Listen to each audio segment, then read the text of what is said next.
All right, so we are recording. I'm very excited about this interview today. Dr. Jackie, how are you doing today? I'm so excited for this interview. Kiera, I am doing so good. It's such a privilege to be a part of something. It's all about the real. That's my heartbeat. And so I just wanted to say thank you so much for answering the call on your life to be able to help women all around the world just be a more authentic version of themselves. And so it was one of the greatest reasons as to why I was like telling my assistant, like, we have to do this. I really want to champion any woman singing that same song or, promoting that same banner. So thank you so much for having me a part of this.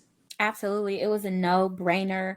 I know that many people that listen to this podcast also listen to you and support you. And so you were one of the first people that I Wow. ever wanted to reach out to. And of course, you think in the back of your mind, like, oh my goodness, she's such an influential person. Maybe she won't want to do my podcast, but it's the hardest thing somebody can say is no. That's the least of your worries. Look at you. So, That's true. so Dr. Jackie, what are 3 adjectives in your opinion that describe who you are? Passionate, girl. I get going about something. I really feel deeply about the things that I believe. So passionate would be one. I'm silly. Many people may not know that because they see more of the fiery side of me on platform, but I like to cut up a little bit. And I love deeply. I would say loving as well. If there's anything that I do, you will find love all throughout it, whether that's in a text message, in relationship with my children, whether that's just somebody on the side of the road. Like, funny story, and I know you didn't ask me for a long one, but even sitting in cars at red lights, oftentimes I look to the side at cars beside me and just wonder like where people are and how they're doing. So I feel deeply for people. So I would say loving. Absolutely, absolutely. So one of the biggest things I love about you is how you pray. Ma'am, all the angels be like, we've been waiting for her to just open up her mouth. Thank you, thank you, thank you. So why is prayer so essential in the life of the believer? If I would say anything about prayer, I believe as oxygen is to a human, prayer is to a believer. It is the thing that sustains life.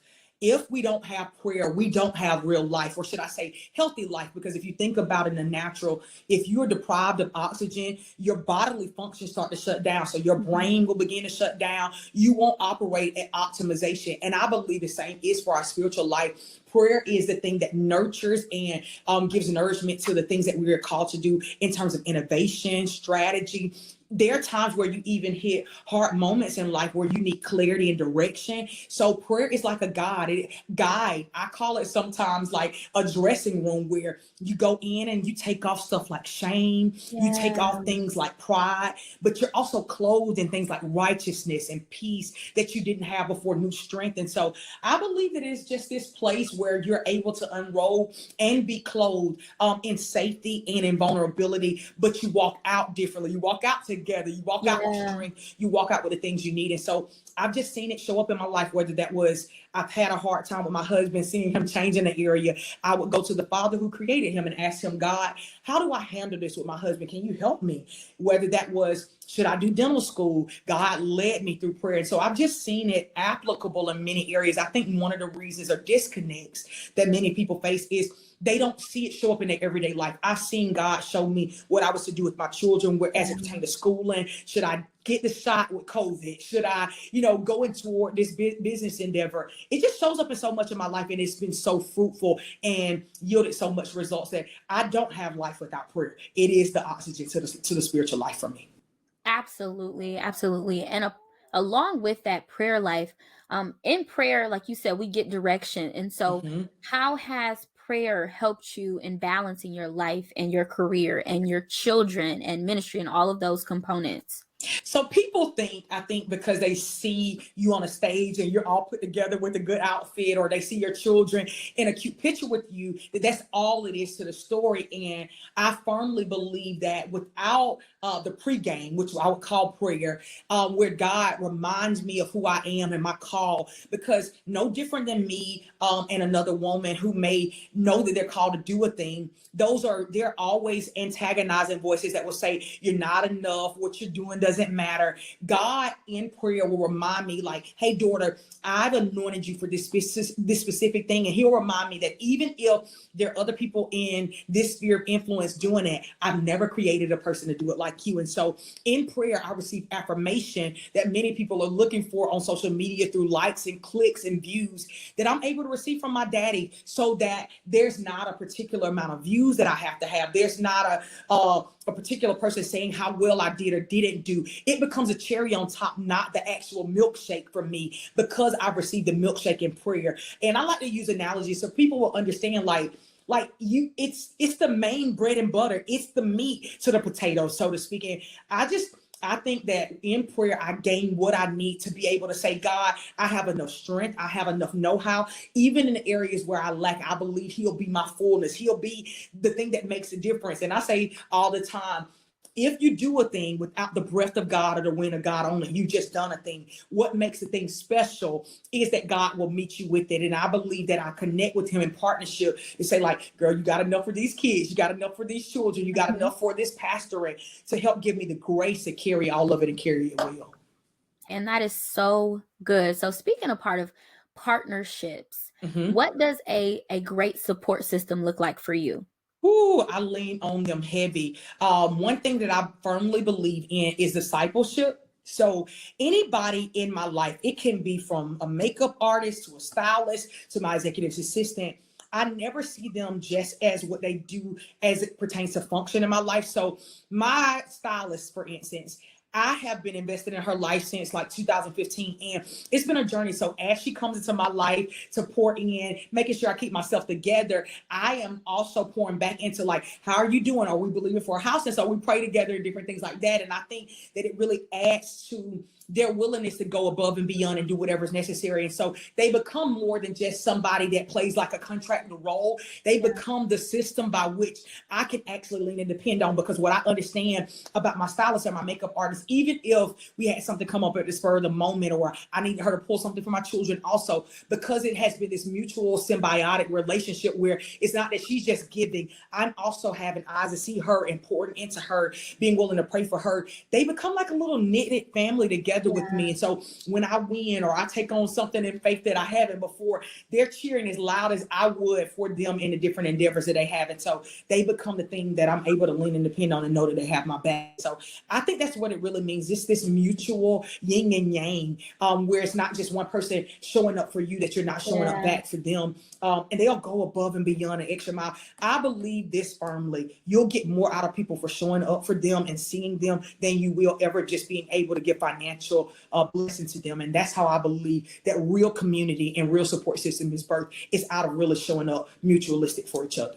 That's so good. And you can even see that culture, that feel. You can see that even through your videos with your Wow. church. Like you can see that togetherness. You can see that family, just that family feel even through YouTube. That is so crazy. Wow. But that's just like God. Mm. But speaking of your church and things like that, how did you guys even go through that mindset of knowing that you guys were supposed to pastor and leadership? So I have, well, there's this like a really like cool colloquial saying that they'll say, like, if you walk like a duck, talk like a duck, you probably are a duck. For all of our life, whether it was Travis and I as individuals with our own friend groups, or it was even when he was just doing worship ministry and, you know, moving all around the world, whether it was his band, in every area of our life, we've always pastored or poured into the people that we were blessed to be able to be a part of their influential group. And so I think it was just natural, because of in every area of our life, we always showed up to be able to pour in whatever we learned. And we get to, I think, 2013, and my husband's in the airport. He basically describes it as like a burden, but he knew it was from God. So like a holy burden. He's in an airport looking out a window, and he feels like this burden, like we are the pastor. He calls me, he's like, hey babe, do you think we'll ever pastor? And I was like, yeah, I always know, but I was waiting on God to tell you, because I always just kind of felt like it was just a natural progression, because it was just like over time, God would trust us with more and more people with more and more influence in their life. And I just felt like it was the natural course of being and fulfilling all that God had placed on us. And so we just stepped into who we had already been in private settings, honestly. So, what has been the hardest part or the most difficult or challenging part in pastoring God's people? I would say for me specifically, what it was believing what God had said about me as an individual, because there were times as a pastor, God would say, like, you can go do this thing. You can prophesy to these people. You can pray these people through. You can speak to these people and share and break bread from my word. And just because of my own doubts and insecurities, I felt like I was ill equipped because I don't know enough Greek or Hebrew, or I felt like, God, we're really young. Maybe, it should be somebody more seasoned. And what I understood as I've walked with the Lord is that He wasn't guessing about me, that when He created me with the requisite knowledge and needs that I would need to be able to fulfill the things that He called me to. And even the things I lack, because He's such a sovereign God and such a prepared God, before I would need it for the season I would need it in, He would have me prepared for it, or He would bridge the gap until I had it. And so I've Right. seen in moments where I didn't feel like I had enough, Him just take something as an offering, break it, bless it, and blow on it,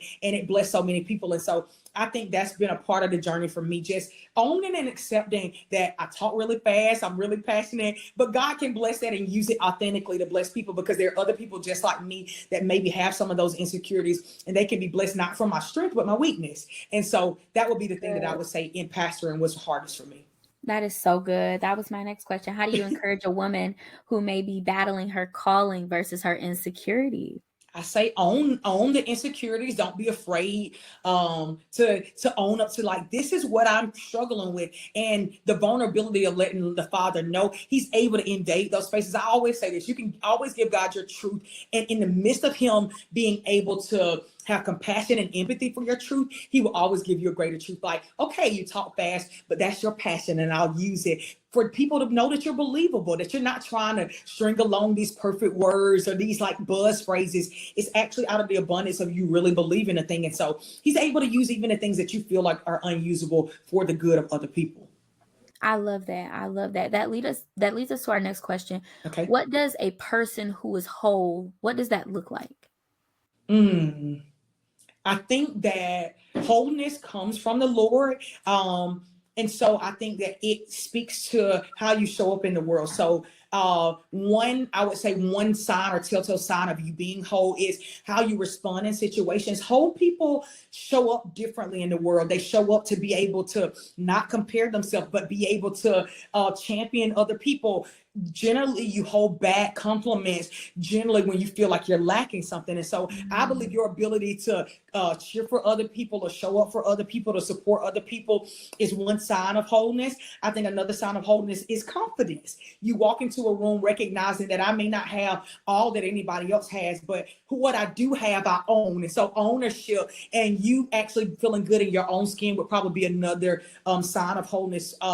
Probably the last thing I would say is just your love relationship with the Lord, like your ability to connect with Him, your vulnerability with Him, and not being afraid to uncover and say, God, this is where I am. Some people think that wholeness equates to flawlessness, and that's not necessarily true. My wholeness actually shows up in my ability to say, hey, Daddy, today I'm struggling. Would you help me with this? Because I'm vulnerable enough to say that I believe that you can take this weakness and bless it or use it for my good. I'm not trying to hide or cover yeah. or mask even the areas that I may not feel like I have it all together. I'm able to be vulnerable and transparent enough to invite the Father in, and I believe that will probably be a third sign of wholeness. I love that. And I love that you brought up how a lot of times, especially in church, Mm-hmm. okay, this is no knock on anybody at church. I want to give that Yes. prereq. But a lot of times we've been so conditioned to wear a mask. But then we have a God that says, come unto me, all that are laden and heavy laden, Mhm. and I will give you rest. And if Yes. if his will is to take the burden away, why then do we make ourselves up to be something that we're not? Well, he wants us broken. He wants us to show our weakness to him. And I think would you agree that it's a mind game that we have to get past, that the enemy even will try to plant those seeds, that we have to come to God a perfect people. So Absolutely. I totally agree. What I believe, and probably the best friend of the enemy, is the counterfeit you trying and striving to look like version of yourself versus actually in reality the most powerful version and the one that is most dangerous to the enemy is the uncovered, transparent, vulnerable version of who you are. The Jackie that would laugh out loud, the Jackie that would say whatever actually is in her heart, the Jackie that might sing the song and the note be off beat is an actually more authentic, powerful version, more yoke breaking version, even. That would show up in the earth. And what the enemy does is try to get us comfortable to make us feel like, oh, you look strong here, but in truth, what the world would call strength, God would call weakness. And what we would call on the other side, strength with the Lord, the world would call weakness. And I would just say that you would probably want to err on the side of what God would say, because he doesn't say a thing and guess it. He actually knows. And you will find much more fruit and more people drawn to your ministry when you'll actually uncover and demask and learn a new way to live in life where you're not trying to look like, but actually be. Absolutely. So, how did you come up with Dig Deep and the Permission Room? Well, I was actually talking with a friend about my heart desire for women to go beneath the surface, because I think a lot of times we settle for like, oh, like I have anxiety. Why do you have anxiety? I have issues where I've been very promiscuous. Why are you promiscuous? I think oftentimes we live on the surface of the fruit of what we're experiencing rather than digging deep enough to find the root of why we're experiencing what we experience. Where the power is and where true change lives is underneath the surface at the root. Why do you do what you do? What is the motive? What is the reason behind what you're actually seeing show up in your life? And we were talking about it, and she was like, oh, that's digging deep. And I was like, that's it. And so you got to have people in your life that'll just call out the thing that you're trying to Yes, describe. And so that's just been the place I found the most growth and transformation, when I was willing to dig deep enough to actually find the why behind the what. that's amazing. That is amazing. Okay. So, give us some tools that we need Okay. to survive in marriage. What are some things that you've learned? Prayer is number one. Okay. True intimacy, and intimacy led by real, honest communication. Okay.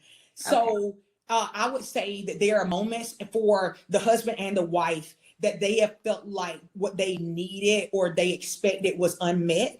And so we felt like, oh, I needed a little more affection, where you never told your husband that you felt like you were lacking affection, but you were looking at him sideways because you were expecting him to automatically know a thing that you never said. And so you have obligation there too. You have to be willing to bring to the table what you actually need in order for them to be able to meet the need. And so we can't expect our counterparts to be psychics. Rather than that, you have to become vulnerable enough to say like, hey, I'm actually in need of a little, extra hug today. Or and for the instance of a man, he might need to say like, hey babe, can you clean up a little more around the house, because coming home to this can seem a little chaotic. And Yeah. the ability to be able to receive that and not feel like they're trying to take from you, but to hear the good and what they're trying to say, to be able to bridge a gap where there's more trust, and it feels like servanthood is there, where you're trying to meet the need of the other person. It brings about this deeper level of wanting to show up, to connect. And that's what true intimacy is. It's not just what happened in bedrooms. It's the date night. It's showing up to have real conversations where you feel like you are seen and you are heard. And I'm just saying this, what happens in a bedroom goes to another level when what happens outside of the bedroom happens in a more authentic way. And so I would just say that would be one of the things that is absolutely necessary. Honesty and true connection happening by way of you bringing to the table what is necessary and being willing to pray. That is so good. Okay. The last question. How did Forward City Church, like, how did the name of the church, how did that come to fruition? So no different than when Travis kind of heard a word that we were going to start a church. We started praying not long after that about, okay, God, if you're calling us to the church, what's the name of the church? And he said he just kind of started hearing his spirit forward. He was like, oh my God, that's so overused. Like, I'm sure there's 1,000 forward churches out there. We're not going to do it. And then he said it just kept coming back up. And so he was like, okay, I'm going to at least search like forwardchurch.com. He puts in forwardchurch.com into Google, and it pops up a church in Alabama. And he said he just started searching on the website, and he went on the homepage to look at the pastors' names. And it was Travis and Jackie Strickland. And we were like, Wow. oh my God, like that was like our burning bush moment where we're like, okay, God, we clearly understand that you're calling us and we're going to do what you said. And so after that, he was like, Forward City, and the rest was history. Oh my goodness. That Mm-hmm. is so cool. Yeah. That is so cool. So, last but not least, is there anything that you want to announce to anyone? Anything that you have coming up that we can support? I would love to hear it. We have all things Permission World. So this is like a public platform that I have on Facebook. I have just heard so many women say like, I don't have support. I don't have women in my area with like minds or that speak my language.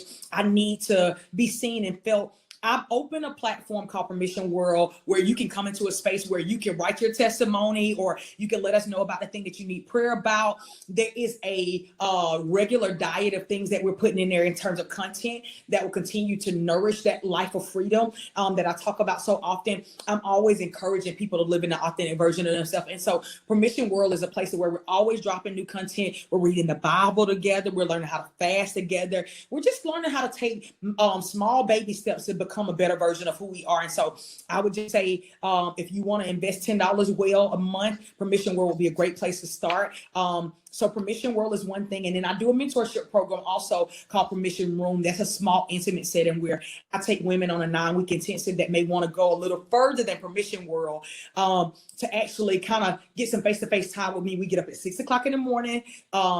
Every week, and they're able to really just learn more deeply about worship, how to become a woman of the word, fasting, and prayer. And so if you don't know how to read your Bible, I often liken it to the how manual, because people will tell you all the time, you're supposed to be a woman of the word, a woman of fasting, a woman of prayer, but they'll never create a space where they'll take your hands and show you how. If you want to know the how to becoming greater in worship and prayer, and being able to walk out this life of freedom, Permission Room would be a place that you should join us the next time we open up applications. Absolutely. Thank you so much, Dr. Jackie, for being available to do this interview. I really, really appreciate it. Personally, so many things you said today, you don't even know how much confirmation it's been. So I just thank you for being obedient. I thank you for knowing God for yourself and showing it in everything that you do. I appreciate you. I appreciate you so much here. I pray the blessings of God over you and this movement, that everything that God desires for this movement to do in the earth, that you wouldn't stop short of it. My prayer is that you don't gain some level of success and then get comfortable or stop. I pray from season to season, moment to moment, that you continue to listen to the Lord and his guidance as to the next thing that he's saying, never being satisfied with the last thing he said, but give me this day our daily bread, and asking him for the new thing, the fresh thing that he's saying, not you trying to do it on your own, but allowing the Father and his wind to continue to keep a fire in your heart where you continue to go after setting one woman free after the next woman free. I love you, and I pray that you understand even today that your yes is making a difference. I cannot wait to see all that God will do with you. Thank you so much. I really appreciate it. You're so welcome. And I love you guys. And make sure that you listen to the next episode, that you listen to this, that you save it, that you listen to it again, that you give that $10. Okay? Give that $10. You don't need it. You don't need Kiara, I did forget one thing. Okay. I am dropping free content now on my YouTube channel. So we did just start a podcast called Permission Talk, and I would love for people to jump in on that as well. That's free content there. And if you want to be able to continue the conversation with us, you join us at Permission World to have those like behind the scenes conversations about those Permission Talks. So go subscribe to my YouTube as well. And that's all things Dr. Jackie Greene as well. So I didn't want to forget to tell them about Permission Talk. Absolutely. And make sure you do that. I'll make sure to add it to our description for the video and for the podcast. And I love you guys, and we'll see you next week. Bye-bye, y'all.